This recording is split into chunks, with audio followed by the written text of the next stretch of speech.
सोलापूर जिल्हा परिषदेच्या प्राथमिक शिक्षण विभागात महत्त्वपूर्ण प्रशासकीय घडामोड घडली असून प्राथमिक शिक्षणाधिकारी कादर शेख यांच्याकडील पदभार काढण्यात आला आहे।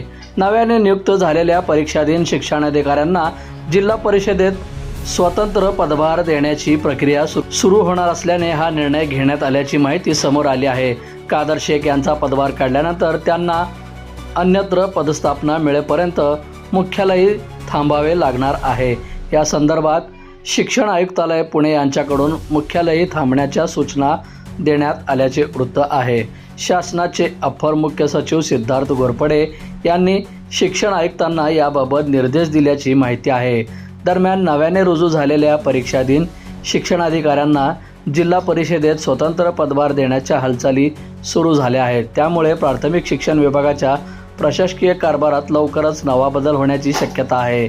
शिक्षकांच्या विविध प्रश्नांबाबत प्रशासनाकडे सातत्याने पाठपुरावा करण्यात येत होता।